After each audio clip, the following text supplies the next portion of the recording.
begins now.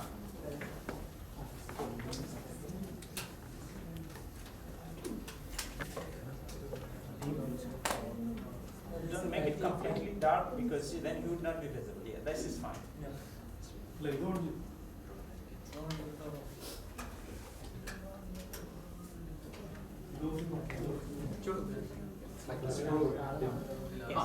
is fine.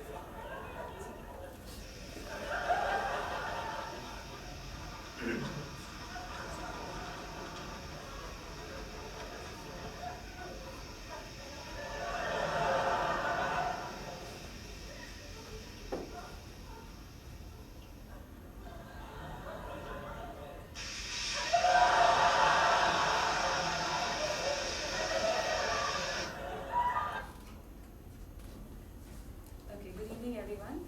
I'm Soumya and we have our team over here, Dheeraj, Elos, George and Anand. So any guesses on what you saw just now, what can our topic be? Future of automation and the direction of business.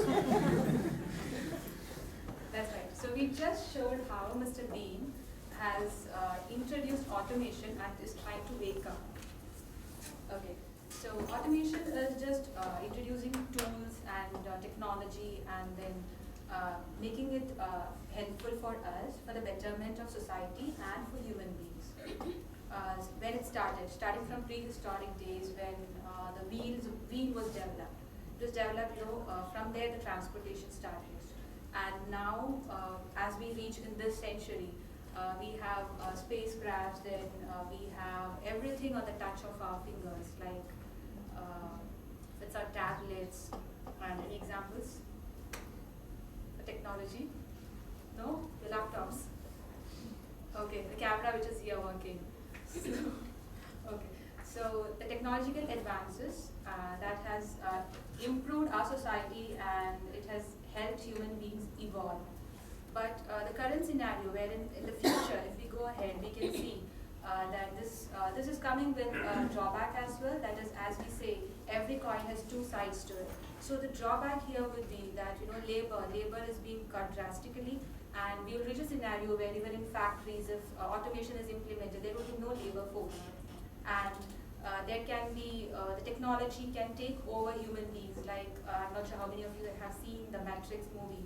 In that, how we see that the technology can take over human beings, wherein initially it was created so that human beings control technology.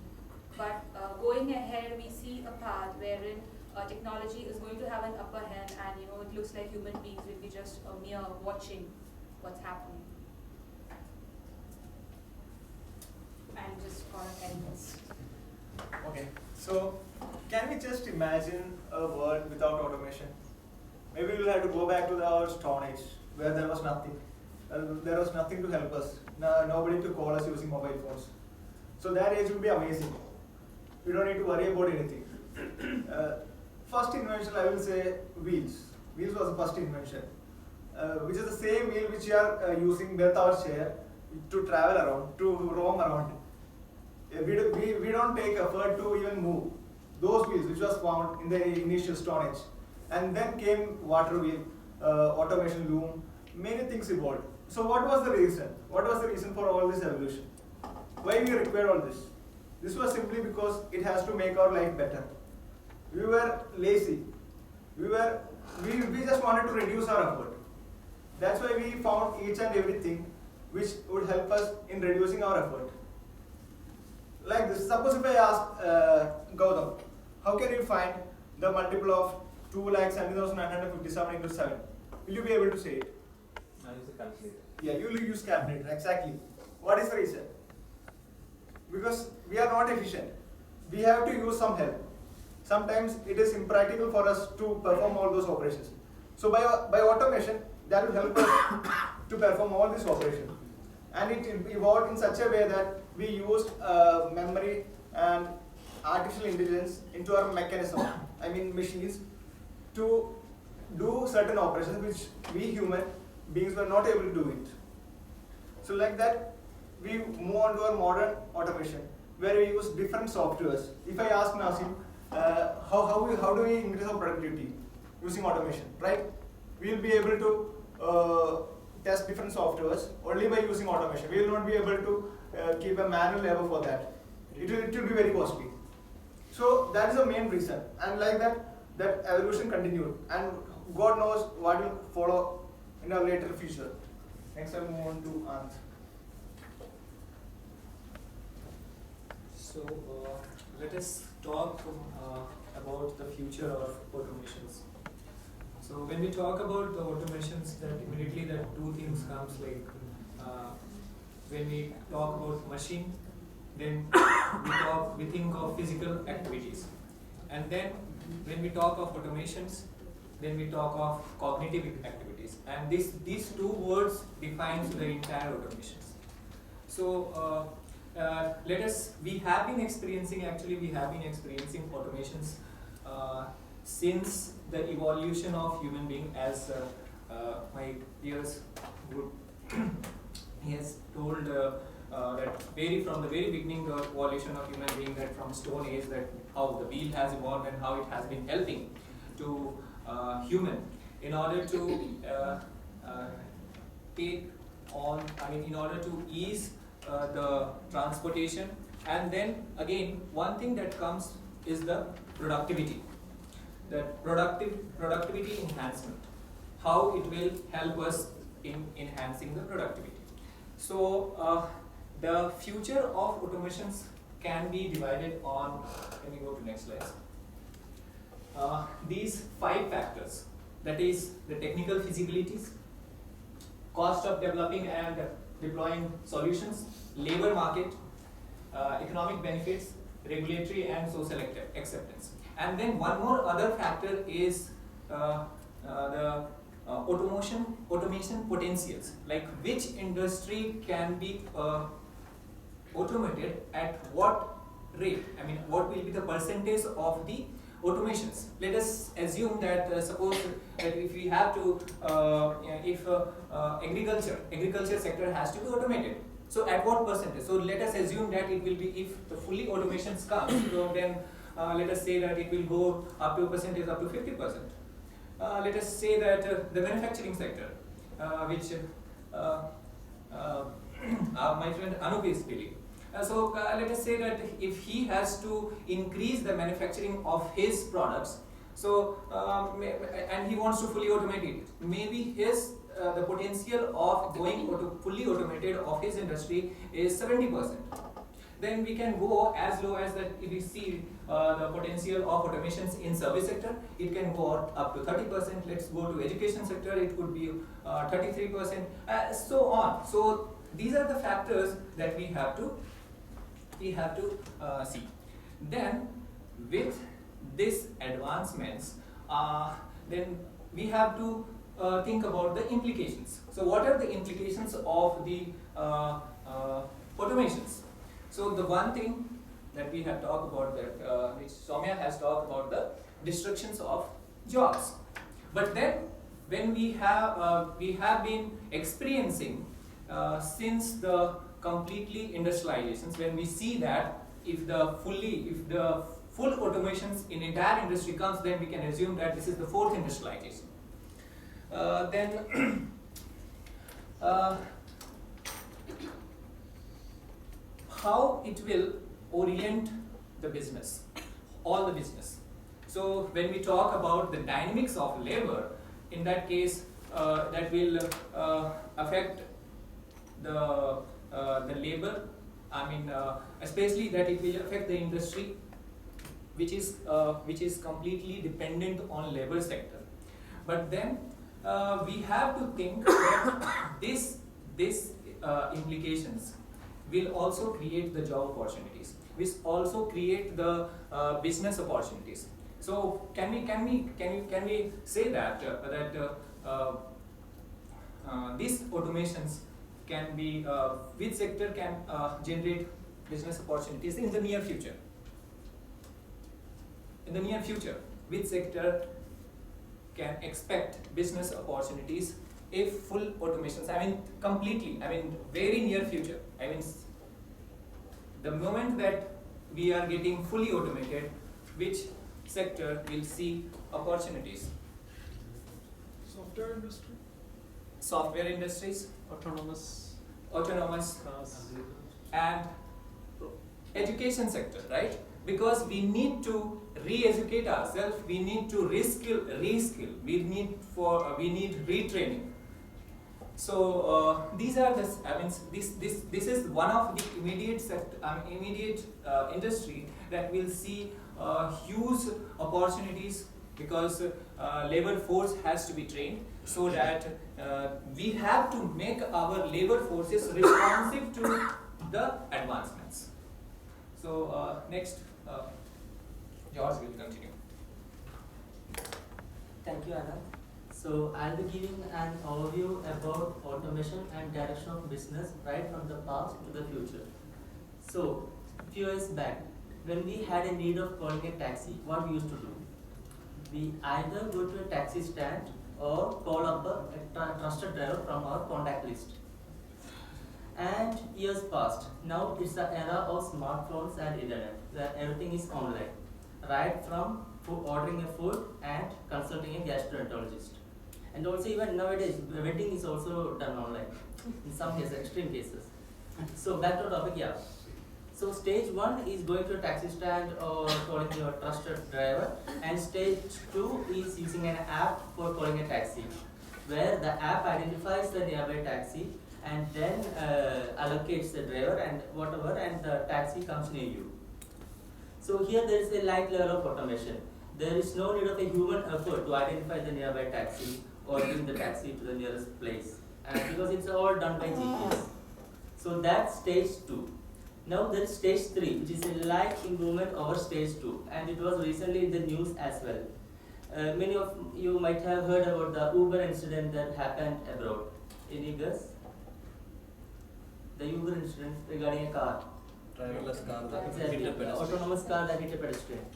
So that's currently under testing phase, and they have started execution as well. So it's about autonomous cars where there is no driver. The car will be coming and there will be just the passengers in it. And as of now, they have kept a driver just for assistance as a backup. Automated, right? Not autonomous. Autonomous car actually. Autonomy is something different. Or it is automatic cars. Right? No, the car drives by its own. Right. It's automatic. Okay. Automatic actually refers to the transmission, right? Automatic cars means It's the called transmission. autonomous cars. Autonomous. I think it's called autonomous cars because it can think on its own. So I think that becomes autonomous. Because autonomy is given. Autonomy is given to them. Yeah. Automated is pre-programmed, right? There's an artificial intelligence embedded into it. Okay, now that's about the stage 3. So stage 1 is the past, stage 2 and 3 is the present, and stage 4 obviously will be the future. So this stage 4 which I am going to explain is not written in any article, it's pure imagination of our team, and it might be difficult for some of you to digest. So imagine the situation, you are in year 2030, time is 10:30 p.m. and you have booked a movie ticket on Book My Show, and once you go out, it's for a next day movie, morning show. So once the ticket confirmation is done, you go to sleep. So you have this smartphone which sends the movie ticket details and your trip plan to your car, electric car in your garage. And the car identifies that it is not having enough charge to accept that trip. It sends back a warning to your smartphone. So the smartphone alerts the owner that your car is not having enough charge to go to this particular movie, which is around, to go to a particular theater, which is around 15 kilometers from your home. But the owner is lazy and sleepy, and he doesn't acknowledges that particular warning. So the smartphone does a smart move again. It identifies the nearby Uber car, not a driver or not a particular person. It identifies the nearby car and sends this information to that car and tells this car that the owner's car won't be able to accept this particular trip and you might have to help. The car accepts it and the rest of it is left for you to imagine actually. So that's about the future of stage 4, and that's about the current, past, present and future of the automation. Over to Dheeraj for further discussion.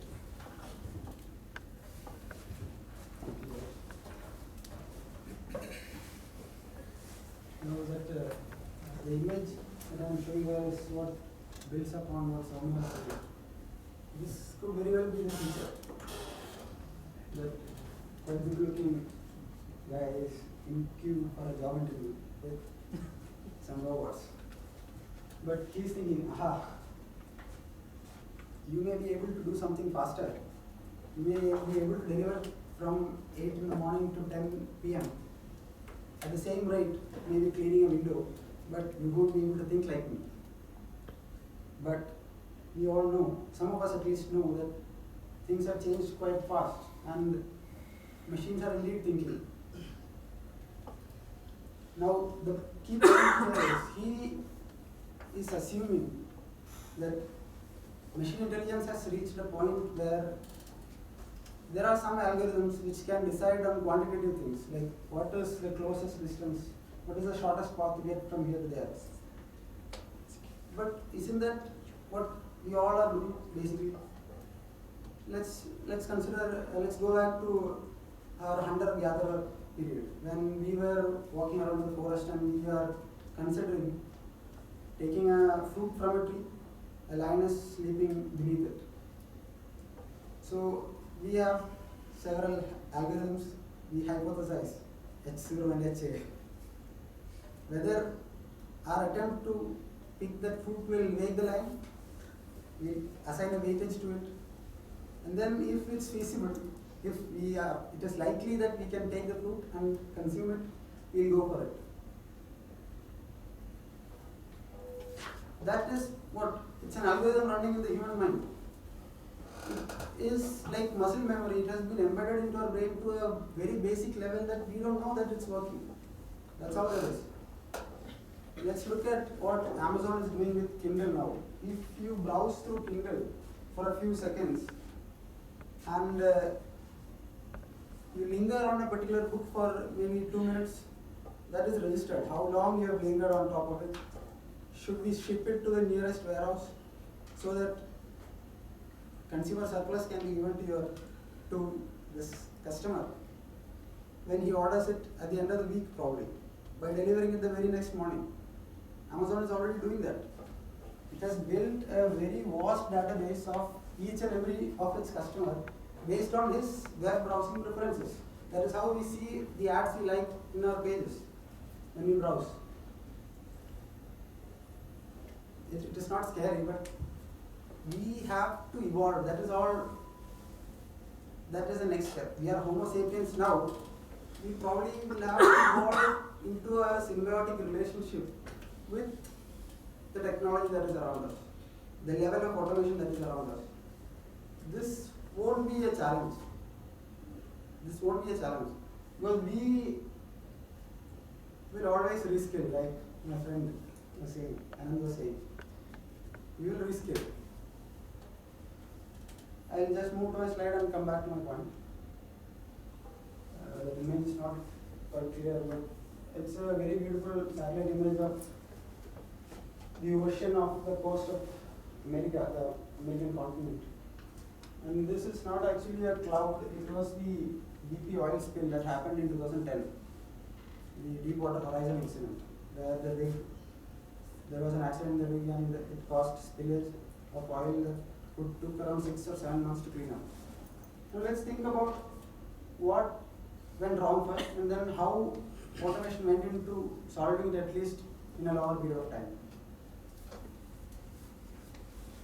There was this, every rig is equipped with a pipe which gets choked when it senses that it is going down. Only thing that happened was, let's say this is the choke hold, there was a pipe here. The pipe simply moved out of the path of the choke hold. When it cut off, there was no pipe that it was choking. Right? That was the only thing that happened during then. The very minimal cost that should have gone into this sort of an automation didn't happen back then.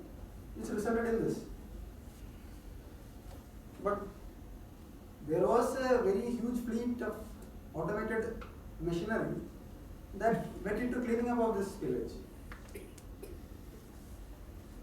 Right? Some of you may have read into it. I'm just considering the positives and negatives of proper human intervention into the level of automation, as my friend Anand was saying. Again, this is a beautiful representation of the left and right side of the brain, and all we have, the whole industry, the whole business is based on here.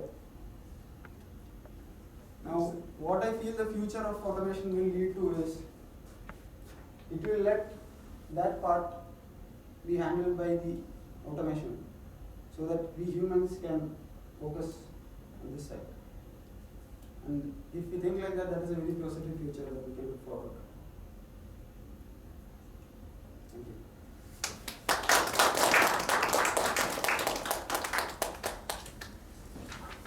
Questions, comments? Do you need the slides? You can turn it off. Any particular slide that you want to refer to, or when you are posing your questions?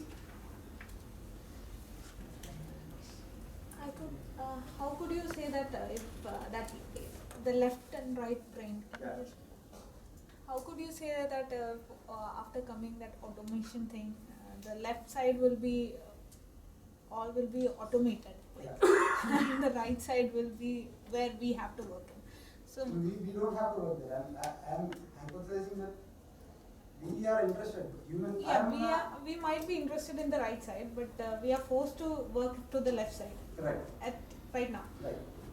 So how can you say that it will be a better future if we are only working on the right side? So, what is the underlying assumption?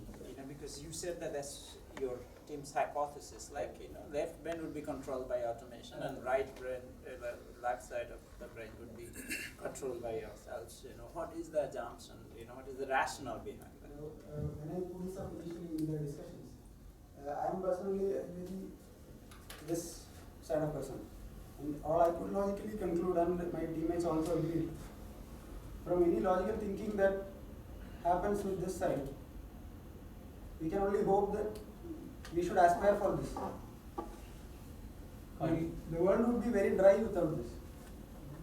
The higher percentage would be involved in that, earning their livelihood at maybe lower income per time. That is a very boring future. Are you saying that is the intelligence quotient, this is the emotional quotient? No, actually, scientists have already said that this is I how understood. the brain is. I understood. So, telling automation can take up the intelligent quotient. Correct. Automation cannot take the emotional quotient. Is Correct. that your conclusion? Or we should not let it. That is what. That's what we should be controlling. We should follow a middle path where technology doesn't take over that. That can actually happen. And just It can. It's actually happening.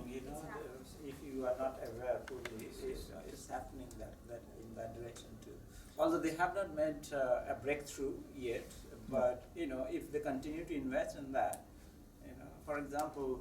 only the left, even the emotions can be controlled, Yes, right? yes, Sir? yes. Because I've seen people That is what reading he also that. mentioned. He's telling they are working on it. But they're saying that that is the danger side. So they're saying that even if it is happening, we need to control that one. Otherwise, that becomes the cause of destruction. Right? So the machines should control us. There have been those fears among many people, right? How the machine would control. I thought it's slightly different from what you said there. I thought you were saying, left is where we do all the work, where we do all the thinking. No. Whereas we all like to spend more time on the right, Exactly. do things creatively, spend time on things that's not on the book. Yeah.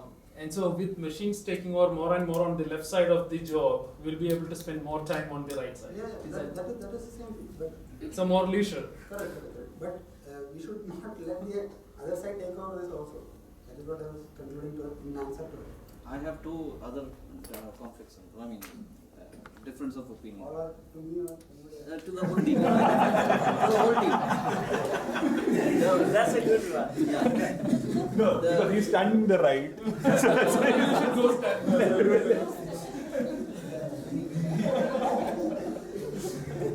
Life is not. All right, yeah, please It's go okay. ahead. Join your team, no problem. No? Let's join team in that case. How would you justify loss of millions of jobs if entire thing is taken over in automation? How would you justify losses of thousands of jobs, millions of jobs probably? World on the brink of poverty. You still find close to 50% of the world in, below poverty line. You know, if you are going to allow governments to keep on doing this level of automation, you are going to lose thousands of jobs. How would you justify those job losses just for the sake of creativity of human beings? Okay, that's the first question. Right? Yes. You have a second question too? Second question. Okay, so let's reserve Sir, that for may- the second can I time. answer first? Yes, first answer. So, see, these are the apprehensions. So, the moment that we have apprehension, then we have to think on the implications of the. So, there will be policy changes, like the moment the government and the entire industry goes fully automated. So, there has to be a tremendous infusion into education sector, like what that Finland is doing, like what Singapore is doing. So that is what I am telling. So the workforce which is going to lose job when entire industry goes fully automated. So that sector, I mean that group of people has to be put in safe place to retire. If they are not able to be responsive to the automated sector, so they have to be placed in a safe place to retire, and the young group, which is a workforce, which there is again apprehensions that they may lose job, or there will be a kind of unemployment or a kind of underemployment due to fully automations. So they have to be again reskilled so that they can fit into the system.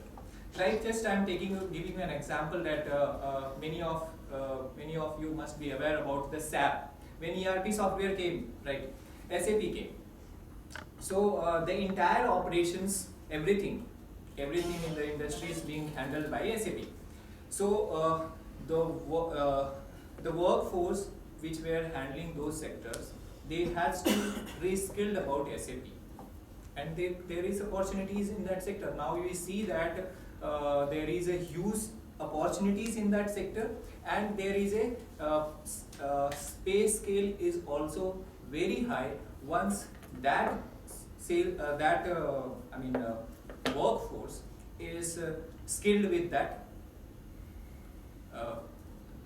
knowledge. I would like to add some more points with respect to the IT industry. Previously, consider the testing domain. It was required to have around 10 people, or say, an example, 10 people to test one application. And that was manual testing. And then came the automation testing, which brought down the number of people to 1 or 2. So, like when we are telling it literally, the other 8 are sitting similarly, but that's not the case.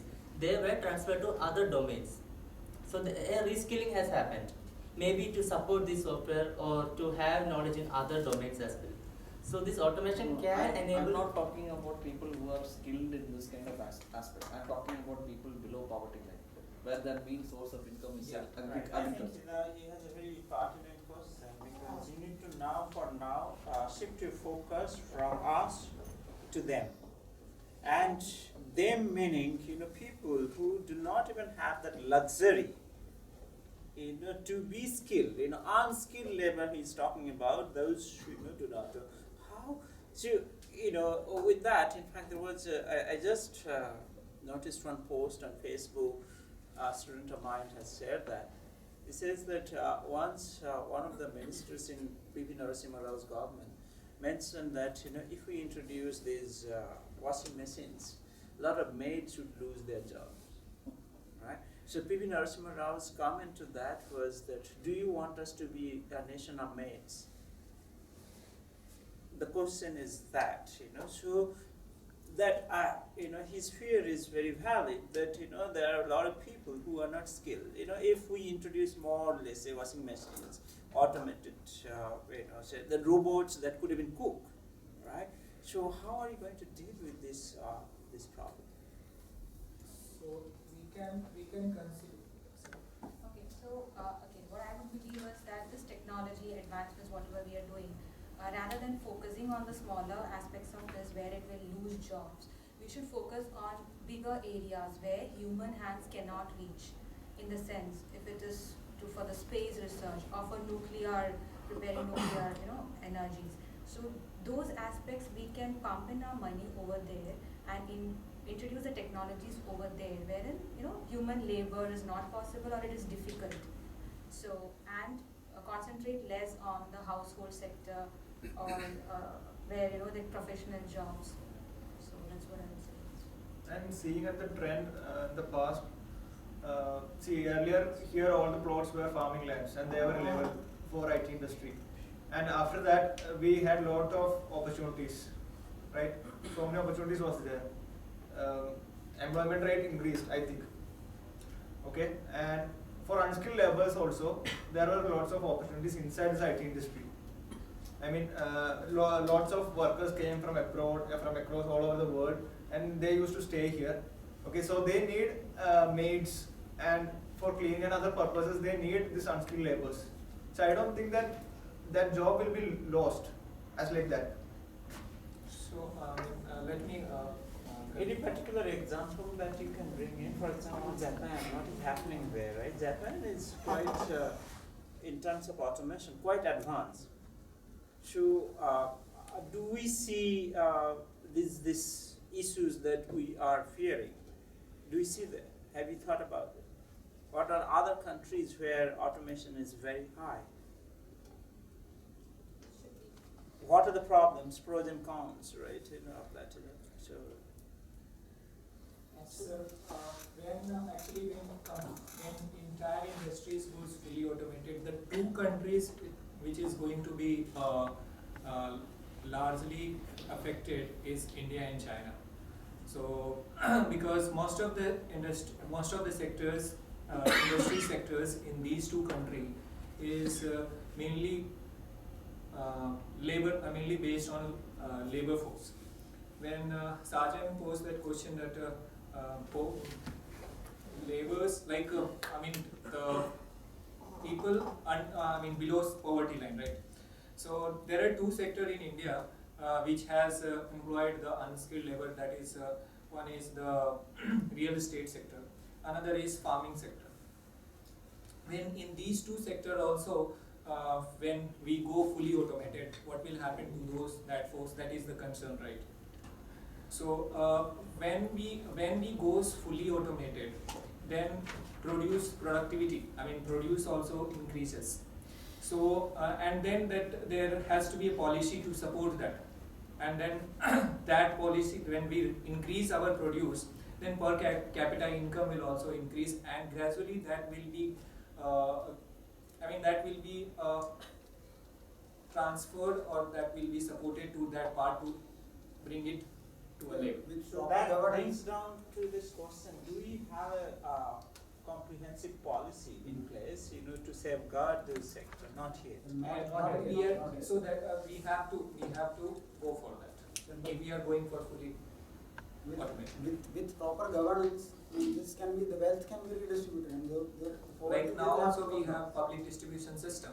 So yeah, I think you're right in many ways. You see, even when computers were introduced in the beginning, there was a huge fear that what would these clerks do? What would happen to the typewriters and all those things, right? But it has enhanced the efficiency. And we are satisfied with that. So I don't think fully automation is the question, but again, I think we also need to can you go back to one of your previous slides, probably second or third, where Anand was talking about the areas where automation, this is the one. the 5 sectors affecting pace, extent of adoption. And what are they? Can you say that, the 5 sectors? That is the technical feasibility. Right. The second one is cost of development and deploying solutions. Okay. Third one is labor market dynamics. Fourth is economic benefits, and then regulatory and social acceptance. This is more not sector. This is not factors. sector. Yeah. This is the factors. Okay, I'm saying that sectors in which you also mentioned about the sectors they are. That I just said. I mean, it was not in. Right. What are they? Yeah, you don't have.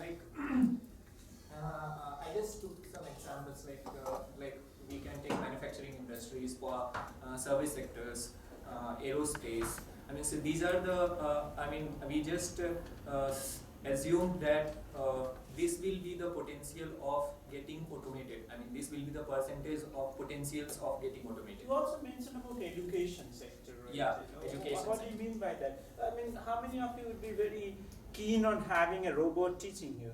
No, you didn't really mean that. I said potential. So What I that is meant why I is said that. because of the Oh, so you have to change the curriculum to address that. Is that what? And then I said that potential of Reskilling of the that human. sector is getting automated at very low percentage. Like But what if let's extend it to the other direction, like what if we have a really super cool and supercomputer like a robot, who knows everything, any answer that, would you like that?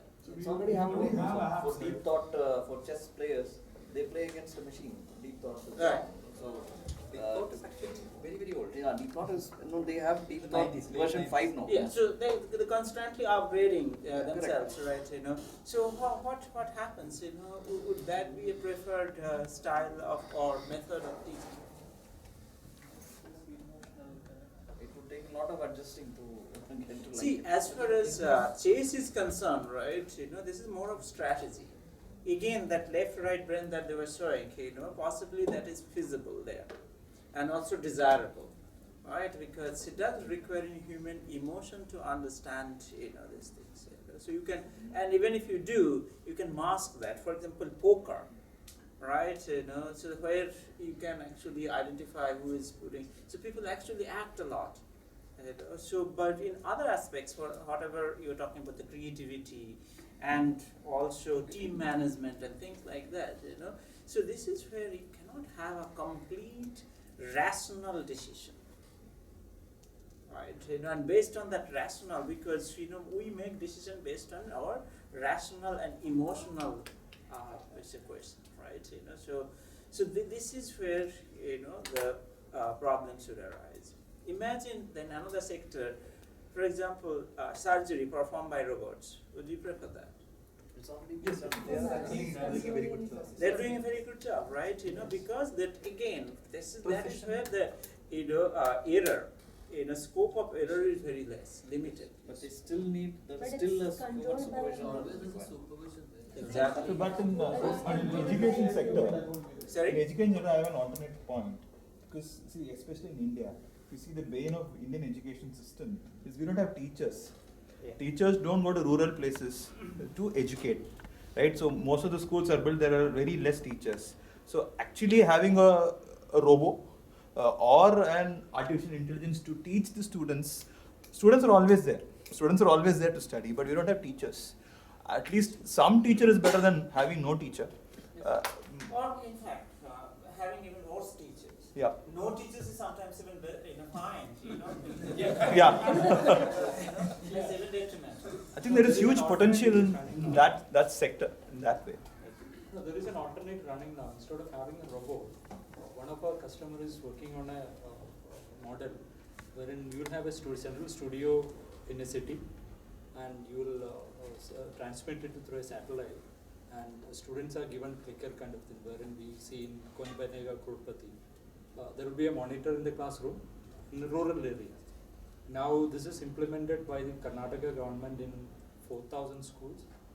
Andhra Pradesh is doing it for initial 400 schools, and the target is 1,600 schools by 2019.